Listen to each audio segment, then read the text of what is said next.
ঝগড়া করার জন্য এনসিপি এগুলো বক্তৃতা দিচ্ছে।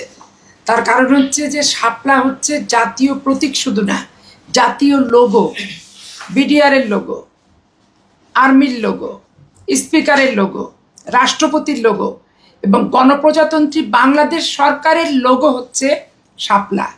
কিন্তু ধানের শীষ কি গণপ্রজাতন্ত্রী বাংলাদেশের লোগো? ধানের শীষ কি বিডিআরের লোগো? ধানের শীষ কি আর্মির লোগো? ধানের শীষ কি রাষ্ট্রপতির লোগো? ধানের শীষ কি স্পিকারের লোগো? এই জিনিসটা ওরা বুঝতেই চাচ্ছে না। এই জন্য শাপলার সাথে কোনোভাবেই ধানের শীষ প্রতীককে তুলনা করাটা যাবে না। রাষ্ট্রের লোগো, জাতীয় লোগো, গণপ্রজাতন্ত্রী বাংলাদেশের লোগো, ধানের শীষ কিন্তু সেটা না। অতএব এইটার সাথে ওইটা মিলানো যাবে না। এ ধরনের বক্তব্য একবারে ইন্টেনশনালি গায়ে পড়ে পায়ে পা এরা বাধাবাধি করতেছে। কোথায়? শাপলার যে চিত্রটা, ওই চিত্রটা শাপলা তো পানিতে হয়। এখন একটা ঢেউ দেখালো, ঢেউয়ের পাশে ধানের শীষ দেখালো, কিছু লতা গুল্ম দেখালো। এখন ওই হিসেবে ওরা ওই ধানের শীষের দিকে তাকায় আছে। কিন্তু কারুর সাথে প্রতিযোগিতা করে, কারুর বিরোধিতা করে, কারুর প্রতীককে ছোট করে, কারুর প্রতীক আমি না পেলে দেব না, এই ধরনের অ্যাটিটিউড এবং মন মানসিকতা, তারা যে নতুন বাংলাদেশের নতুন বন্দোবস্তের কথা বলে, সেইটারই কিন্তু প্রতিবন্ধকতা এবং তাদের বক্তব্যের সাথে তাদের বাস্তবতার কিন্তু মিল নাই।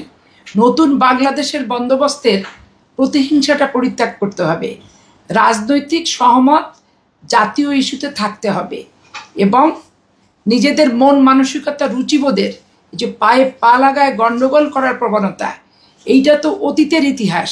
নতুন বন্দোবস্তের ভিতরে এগুলো কিন্তু থাকা উচিত না।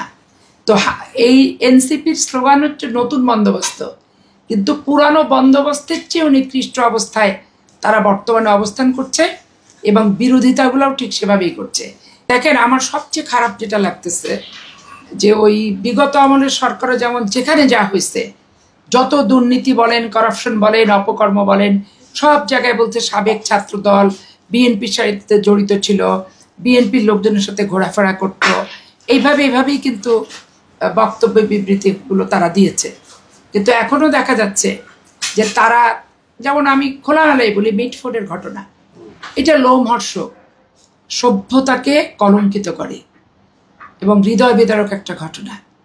কিন্তু দেখেন, একটা লোক, দুজনে বিএনপির মানসিকতা সম্পন্ন হতে পারে, কিন্তু তাদের ব্যক্তি জীবনে, তাদের ব্যবসায়িক লেনদেন, বন্ধু থেকে কিভাবে শত্রুতে রূপান্তরিত হলো, কিভাবে এত হিংস্র কার্যকলাপটা করলো, এইটা কি স্যাটেলাইট পদ্ধতিদের মাধ্যমে কোটি কোটি জনসমর্থন যে বিএনপির আছে, এটা কি তারেক রহমান সাহেবের স্যাটেলাইটের মাধ্যমে দিনের কর্মসূচি নিয়ন্ত্রণ করা কি সম্ভব?